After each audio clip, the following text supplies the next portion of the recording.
திருத்தூதர் பவுல் ரோமையருக்கு எழுதிய திருமுகம் அதிகாரம் 3.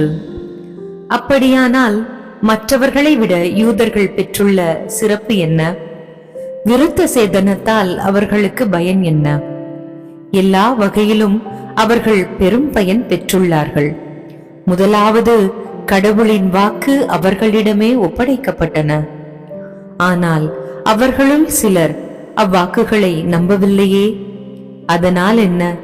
அவர்கள் நம்பாததால் கடவுள் நம்பத்தகாதவர் ஆகிவிடுவாரா? ஒருபோதும் இல்லை. மனிதர் எல்லோரும் பொய்யர், கடவுளோ உண்மை உள்ளவர் என்பது தெளிவாகும். ஏனெனில் உமது சொற்களில் நீதி வெளிப்படுகிறது, உம் தண்டனை தீர்ப்புகளில் வெற்றி விளங்குகிறது என மறை நூலில் எழுதியுள்ளது அன்றோ?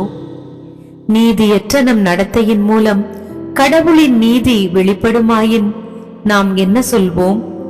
கடவுள் சினந்தெழுந்து தண்டித்தால் அவர் நீதியற்றவர் என்போமா? இதை நான் மனிதர் பேசும் முறையில் சொல்லுகிறேன். ஒருபோதும் இல்லை. கடவுள் நீதியற்றவர் என்றால் எப்படி அவர் உலகிற்கு தீர்ப்பளிக்க முடியும்? என் பொய்மையின் மூலம் கடவுளின் வாய்மை வெளிப்படுவதோடு அவரது மாட்சியும் பெருகுமானால் இன்னும் நான் பாவி என தீர்ப்பளிக்கப்படுவது ஏன்? அப்படியானால் நன்மை விளையும்படி தீமை செய்வோம் என்று சொல்லலாமே. நாங்கள் இவ்வாறு கூறுவதால் சிலர் எங்கள் மீது வீண் பழி சுமத்துகின்றனர். இவர்கள் தகுந்த தண்டனை பெறுவர். எல்லாரும் பாவிகள். அப்படியானால் மற்றவர்களை விட யூதர்களாகிய நாம் மேலானவர்களா? இல்லவே இல்லை. ஏனெனில் யூதர் கிரேக்கர் யாவரும் பாவத்துக்கு உட்பட்டிருப்பதாக ஏற்கனவே எடுத்துரைத்தாயிற்று. அவ்வாறே மறைநூலிலும் எழுதியுள்ளது. நேர்மையாளரே இல்லை, ஒருவர் கூட இல்லை. மதிநுட்பம் உள்ளவர் ஒருவரும் இல்லை. கடவுளை தேடுபவர் எவராவது உண்டா? எல்லாரும் நெறி பிறந்தனர், ஒருமிக்க கெட்டு போயினர். நல்லது செய்பவர் யாரும் இல்லை, ஒருவர் கூட இல்லை. அவர்களது தொண்டை திறந்த பிணக்குழி, அவர்களது நாக்கு வஞ்சகமே பேசும். அவர்கள் உதட்டில் உள்ளது விரியன் பாம்பின் நஞ்சு. அவர்கள் வாயில் சாபமும் கொடுமையும் நிறைந்துள்ளது. இரத்தம் சிந்துவதற்கு அவர்கள் கால்கள் விரைகின்றன. பாழாக்குதலும் அழிவுமே அவர்கள் வழித்தடங்களில் உள்ளன. அமைதி வழியை அவர்கள் அறியார். அவர்களது மனக்கண்களில் இரையச்சம் இல்லை. திருச்சட்டம் சொல்வதெல்லாம் அந்த சட்டத்திற்கு உட்பட்டவர்களுக்கு பொருந்தும் என நமக்கு தெரியும். ஆகவே இவர்களும் உலக மக்கள் அனைவரும் சாக்கு போக்கு சொல்ல வழியின்றி இருக்கிறார்கள்.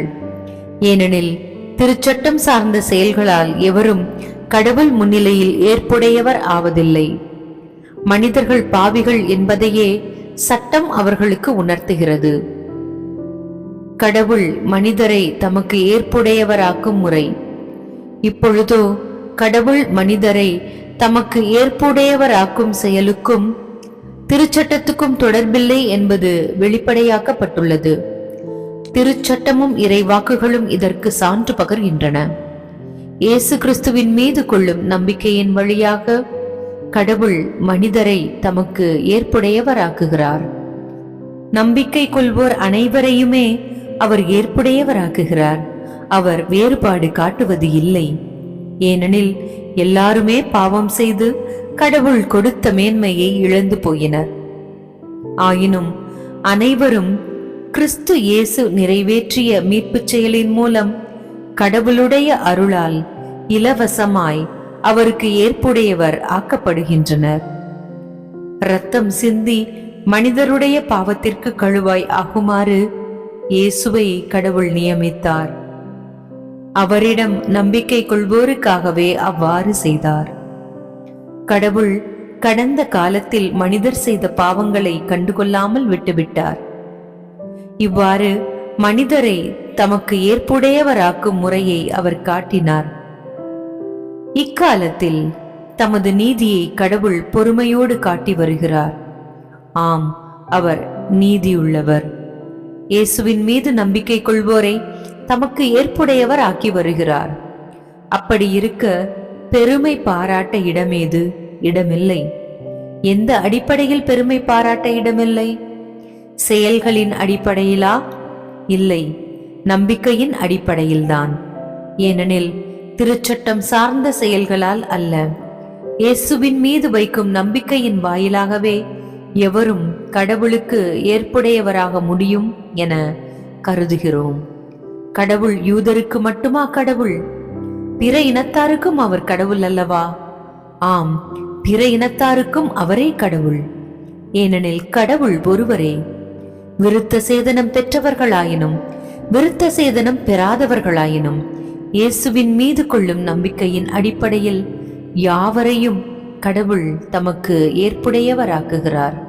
அப்படியானால் நம்பிக்கை தேவை என வலியுறுத்துவதன் மூலம் திருச்சட்டத்தை செல்லாததாக்குகிறோமோ? ஒருபோதும் இல்லை. மாறாக அவ்வாறு செய்வதன் மூலம் திருச்சட்டத்தை நிலைநாட்டுகிறோம். கிறிஸ்து வழங்கும் வாழ்வு தரும் நற்செய்தி. கிறிஸ்துவே உமக்கு புகழ்.